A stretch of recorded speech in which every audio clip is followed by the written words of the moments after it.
बच्चों, कैसे हैं आप सब। लास्ट वीडियो में हम लोगों ने सीखा था how to draw the image diagram. हमने इमेज डायग्राम सीखा था मिरर के अंदर। आज हम लोग सीखेंगे, क्या सीखेंगे? मैग्नीफिकेशन पावर सीखेंगे। मैग्नीफिकेशन पावर क्या होता है, देखिए आपके सामने हमने लिखा हुआ है।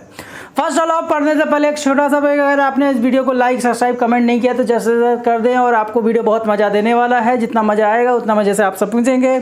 बहुत ही इंपॉर्टेंट चीज़ है। तो आज हम सीखने जा रहे हैं magnification power, the ratio of height of image to the height of object. Height of object मतलब कि मान लीजिए कि मैंने यहाँ पर एक ऑब्जेक्ट रखा, ध्यान समझिएगा।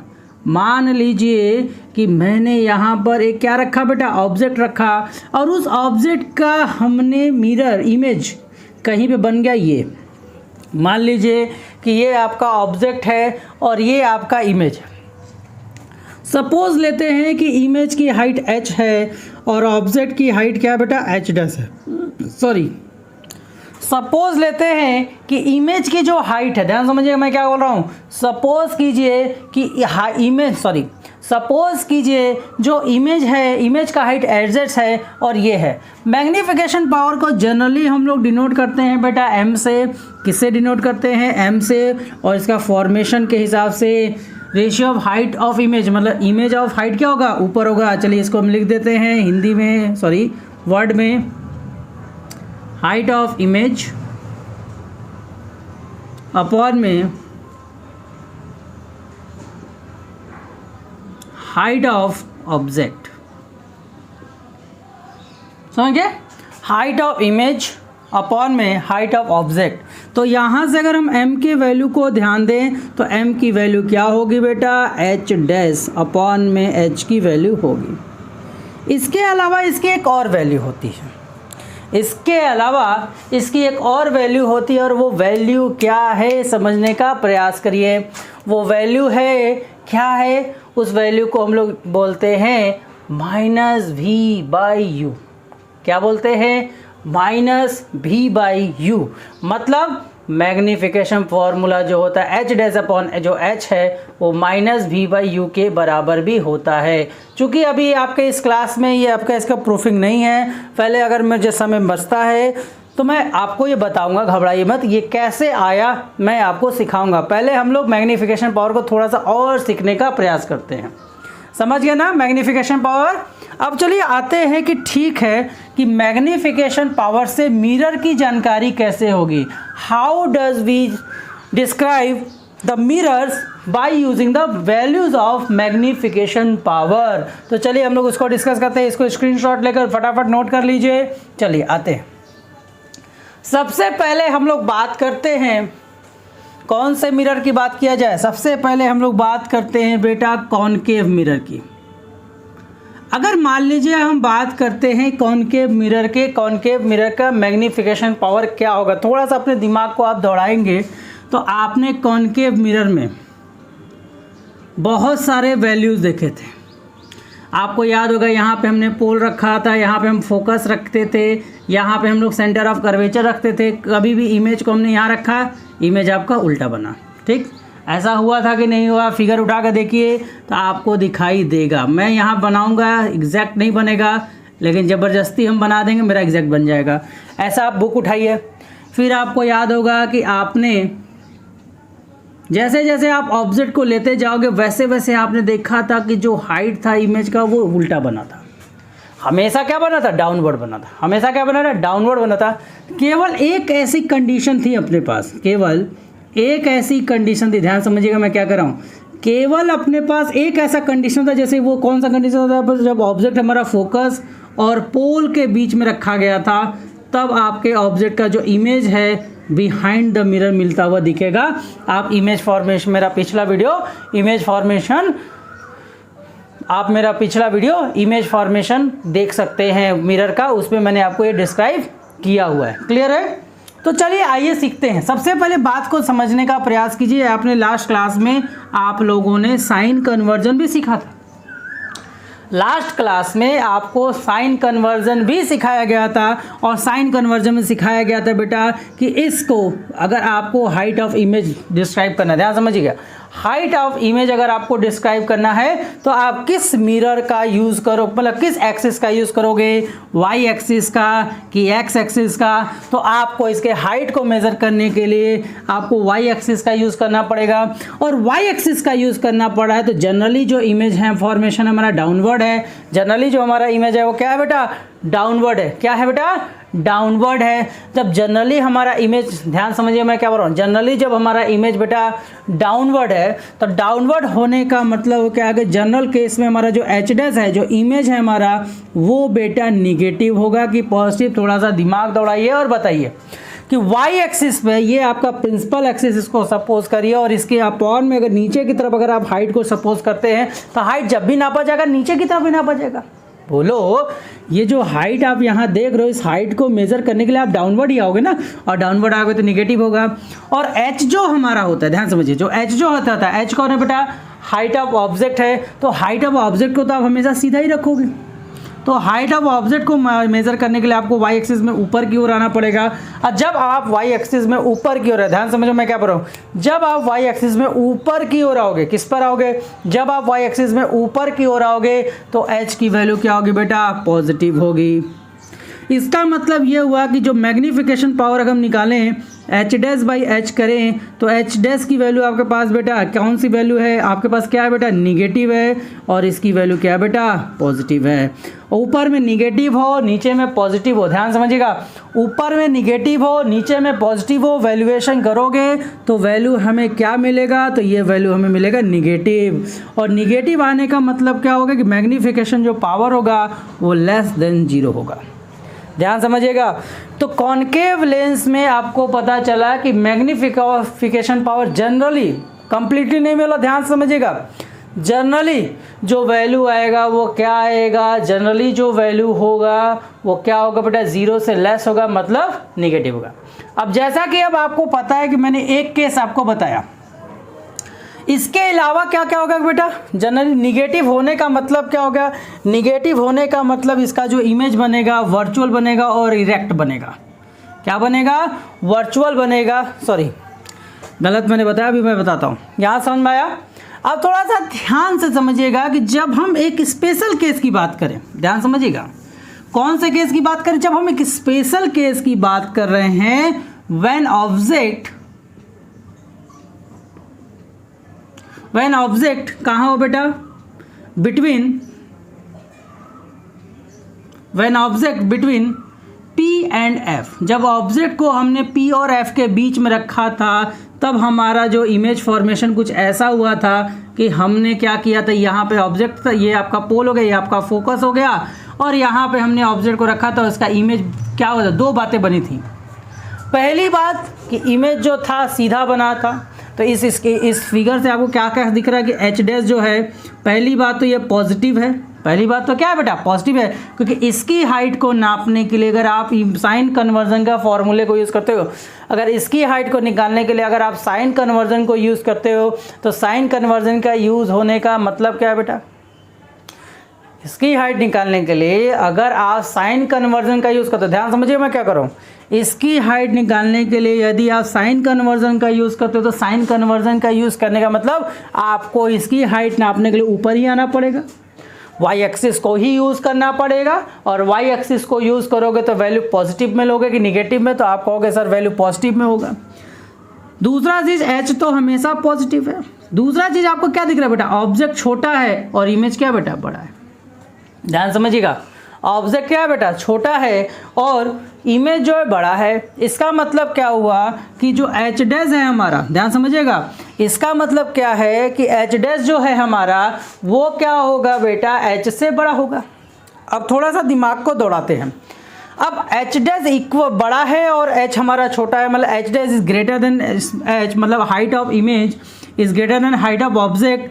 तो जो हमारा मैग्नीफिकेशन पावर होगा, ध्यान समझिएगा, जो हमारा मैग्नीफिकेशन पावर होगा वो क्या होगा बेटा, तो वो होगा बेटा पॉजिटिव, वो जो होगा ऊपर भी पॉजिटिव नीचे भी पॉजिटिव। तो आंसर तो पॉजिटिव माना ये कन्फर्म है। लेकिन आप ध्यान से समझने की बात करो कि ऊपर वाली वैल्यू बड़ी है। देखो एच डैश क्या बेटा, बड़ी है, एच डैश क्या है बेटा, बड़ी है, और एच क्या है बेटा, छोटी है। मतलब ऊपर वाली न्यूमरेटर अगर बड़ा हो और डिनोमिनेटर छोटा हो, ध्यान समझा मैं क्या कर रहा हूँ, न्यूमरेटर बड़ा हो और डिनोमिनेटर छोटा हो, ध्यान समझो मैं क्या करूँ, न्यूमरेटर बड़ा हो और डिनोमिनेटर छोटा हो, तो ऐसे केस में जो m की वैल्यू आएगी वो क्या होगी बेटा, 1 से अधिक होगी। आपको अरे ये कैसे कह सकते हैं आप बताइए, तो सिंपल ना समझिए, कोई भी एक एग्जांपल लीजिए, ऊपर वाले को बड़ा कर देते हैं, नीचे वाले को छोटा कर देते हैं। अब इसको अगर आप डिवाइड करते हो 3 से, तो वैल्यू देखोगे 4, 1 बार में पॉइंट लगाओगे 1 0, मतलब कब पॉइंट लगने के बाद आएगा ये क्या। तो अगर कभी भी वैल्यू जो है, ध्यान समझिए मैं क्या करूँ, अगर कभी भी ऊपर वाली वैल्यू न्यूमरेटर बड़ी है और डिनोमिनेटर छोटी है, तो वैल्यू जो होगा वो हमेशा 1 से बड़ा आएगा। तो इस पूरे घटनाक्रम के बाद, मतलब इस पूरे सिस्टम के बाद आपको क्या समझ में आया, इस चीज़ को समझने का प्रयास करें। तो इस पूरे चीज़ को समझने के बाद आपके दिमाग में ये बात घर कर गई कि देखिए कॉनकेव के लिए जो मैग्नीफिकेशन पावर है 0 से तो बड़ा है, सॉरी जो है वो 0 से छोटा है, पहला चीज़, और निगेटिव लिख सकते हैं। और मैग्नीफिकेशन अगर पॉजिटिव आता है only for one case, that the case is the focus the object place between P and F, that is pole and focus, तब आपका जो मैग्नीफिकेशन पावर होता है वो 1 से अधिक होता है। मतलब अगर क्वेश्चन में आपको मैग्नीफिकेशन पावर कर दिया 3, तो क्या है 3 मैग्नीफिकेशन पावर क्या है, 1 से ज़्यादा है कि 1 से कम है, तो बिना सोचे समझे आप कहोगे कि ये जो मिरर है वो कौन सा मिरर है, तो आपके दिमाग में सीधे से दिमाग में आएगा sir this mirror, sir this mirror is what, sir this mirror is what, ये जो मिरर आपके सामने दिख रहा है ये मिरर कॉनकेव मिरर होगा। या मान लीजिए -6 आ जाए, या -0.3 भी आ सकता है, क्योंकि -0.6 आ जाए या -0.3 आ जाए तो इस सारे वैल्यूएशन क्या हो गए, निगेटिव हो गए। और निगेटिव वैल्यूएशन से हमें ये पता चल जाता है कि जो मैग्नीफिकेशन पावर होगा कॉनकेव का वो इसी के रेंज में होगा। इसे आप नोट कर लें, ठीक है। चलिए फटाफट इसे नोट करिए। तो आपने इसे नोट कर लिया होगा। चलिए अब आते हैं कॉनकेव के बाद हम लोग सपोज करते हैं कॉन्वेक्स को। ध्यान समझिएगा, ये थोड़ा सा इजी है और स्ट्रेट फॉरवर्ड है, जिससे आपको समझना काफ़ी आसान होगा। अब थोड़ा सा समझने का प्रयास करें। तो सबसे पहले मैं बताता हूँ कॉन्वेक्स की बात करते हैं। तो अगर हम कॉन्वेक्स की बात करें तो कॉन्वेक्स में याद होगा कि जब हमने आपका रे डायग्राम बनाया था तो इसमें सिर्फ और सिर्फ 2 ही रे डायग्राम हमने आपको बताया था कि जो पैरेलल लाइन 2 ठो ऐसे आ रही थी तो ऑटोमेटिकली कहाँ से इंसर्ट की थी, फोकस से कर रही थी। बात समझ में आया कि नहीं आया, कहाँ से की, इंसर्ट की तो वो फोकस से की थी, ठीक है। दूसरा जो मैंने बनाया था उसमें क्या किया था, ऑब्जेक्ट को हमने यहाँ रखा था, ये आपका फोकस था और इसका जो इमेज फॉर्मेशन था वो कहाँ पे था बेटा, इसका जो इमेज फॉर्मेशन था अंदर था, बिहाइंड था। तो पहली बात इन दोनों ही केस में ध्यान समझिएगा, जो पहली बात है इन दोनों ही केसेस में जो H है वो क्या होगा बेटा, पॉजिटिव होगा। क्यों पॉजिटिव होगा, क्योंकि बेटा ये ऊपर की ओर जाएगा। ध्यान से समझिए मैं क्या कह रहा हूँ, ध्यान समझिए कि जो H डैश है वो हमेशा क्या होता है बेटा, पॉजिटिव होता है। क्यों पॉजिटिव होता है, क्योंकि आपने साइन कन्वर्जन लॉ देखो ध्यान से। अब साइन कन्वर्जन लॉ को अगर तुम ध्यान से देखते हो तो साइन कन्वर्जन लॉ को अगर ध्यान से देखोगे तो ये जो इमेज है वो ऊपर की तरफ जाकर नापनी होगी कि नीचे जाकर मेज़र करोगे, ऊपर की ओर जाकर मेज़र करोगे। और जब आप ऊपर की ओर जाकर मेज़र करो, ध्यान से मैं बोल रहा हूँ, बार सुनो, जब आप उसको ऊपर जाकर मेज़र करोगे, जब आप ऊपर जाकर मेज़र करोगे तो ऊपर जाकर मेज़र करने का मतलब क्या है, H डैश पॉजिटिव और ये क्या होगा, निगेटिव, सॉरी पॉजिटिव। लेकिन यहाँ पे एक दिक्कत है। दिक्कत क्या है कि जो H डैश है वो छोटा है और H जो है वो बड़ा है। जैसा कि आप रे डायग्राम देख पा रहे हैं कि जो ऑब्जेक्ट है, ध्यान समझिए क्या करें, जो ऑब्जेक्ट है वो बड़ा है और जो इमेज है वो छोटा है।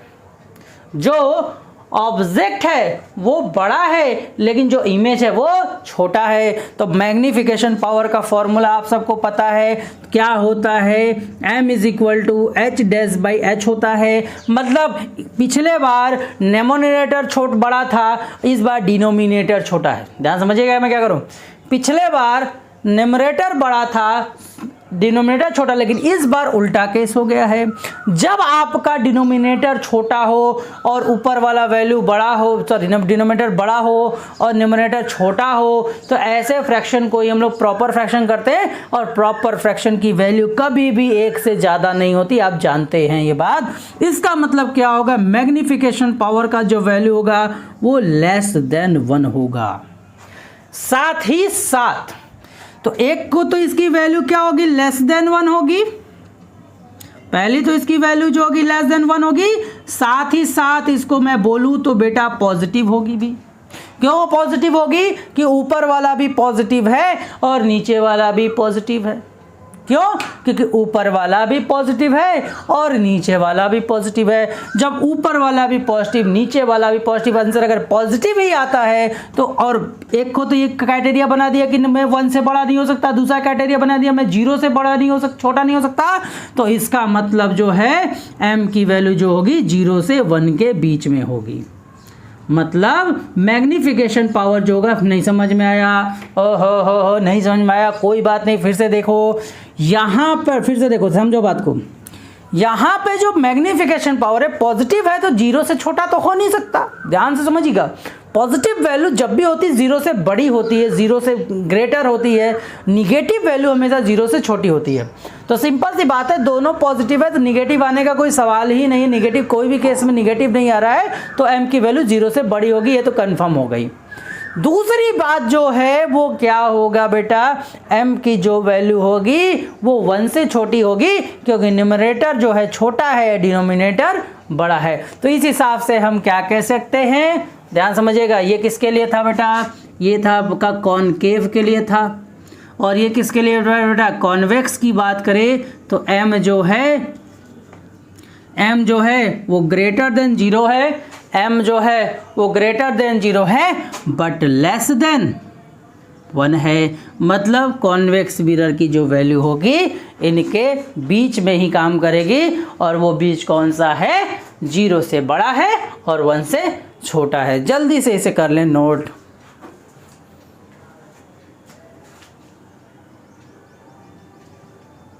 तो चलिए, अभी तक आपने जो मैग्निफिकेशन पावर में आपने किसको किसको देखा है, तो आपने सीखा कॉनकेव के बारे में सीखा और कॉन्वेक्स के बारे में सीखा। अब हम सीखने जा रहे हैं प्लेन मिरर के। ये तो बहुत सिंपल है। प्लेन मिरर में सबसे बड़े, अगर आप प्लेन मिरर को बनाओगे तो आपने इसको इमेज अगर आपने महसूस किया होगा तो जहाँ यहाँ पे होगे वही हाइट आपको ये बनेगी। अगर इधर भी h है तो इधर भी h होता है, देखा होगा ना। ऐसा नहीं था प्लेन मिरर में तुम खड़े हो तो तुम छोटे से, तो प्लेन मिरर में इतना बड़ा इमेज, ऐसा नहीं होता है। आई थिंक ऐसा नहीं होता, और नहीं होता होगा 100%। तो जब आपका ये चीज़ है प्लेन मिरर में, क्या होता है कि पहला तो दोनों के दोनों बेटा पॉजिटिव होंगे, क्योंकि अगर आपको इमेज की हाइट नापनी है तो ऊपर की तरफ नापोगे। अगर हम ऐसे खड़े तो हमारा इमेज भी तो ऐसे ही बनता है। हमारा इमेज प्लेन मिरर में ऐसे लेटा हुआ थोड़ा बनता है, उल्टा बनता है क्या, सीधा ही बनता है। तो दोनों के दोनों पॉजिटिव है। साथ ही साथ एच डैश जो है वो एच के इक्वल भी होता है। एच डैश जो है वो एच के इक्वल होता है। तो यहाँ पर जब हम मैग्निफिकेशन पावर की बात करेंगे तो यहाँ पे हमारे पास मैग्निफिकेशन पावर जो आएगा वो कितना आएगा, यहाँ पे जो मैग्निफिकेशन पावर आएगा वो एच डैश बाई एच, दोनों ही वैल्यूज इक्वल है। मान लेते दोनों को ही हम एच सपोज कर लेते, कैंसिल आउट करे हुए तो 1 आएगा। तो यहाँ पे इसका जो मैग्निफिकेशन पावर आया 1। ठीक, तो इससे क्या पता चला कि प्लेन मिरर का जो मैग्निफिकेशन है, किसका मैग्निफिकेशन, प्लेन मिरर का जो मैग्निफिकेशन है वो कितना होता है बेटा, m की वैल्यू 1 होती है। अब सुनिए मैग्निफिकेशन, ये सारी आप बातें से मैग्निफिकेशन क्या होता है ये आपने सीखा। मैग्निफिकेशन की वैल्यू अलग अलग मिरर्स में किस प्रकार से, किस हिसाब से काम करती है वो आपने सीखा। अब जो m की वैल्यू होगी वो m की वैल्यू के अकॉर्डिंग, ध्यान समझिएगा, जो m की वैल्यू होगी, m के वैल्यू के अकॉर्डिंग हम इमेज की पहचान कैसे करेंगे इसके बारे में हम लोग डिस्कस करेंगे। जल्दी से इसे कर लीजिए नोट, ठीक है, जल्दी से नोट कर लीजिए।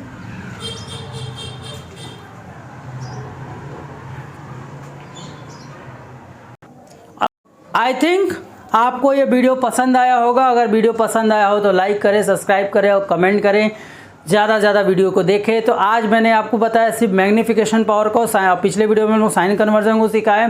नेक्स्ट वीडियो में हम लोग न्यूमेरिकल लेकर आएंगे मिरर के ऊपर, और इसे करने के लिए आप लोग बहुत ही इत्मीनान से तैयार रहें। जो भी आपको प्रॉब्लम हो आप हमसे डिस्कस कर सकते हैं। Thank you.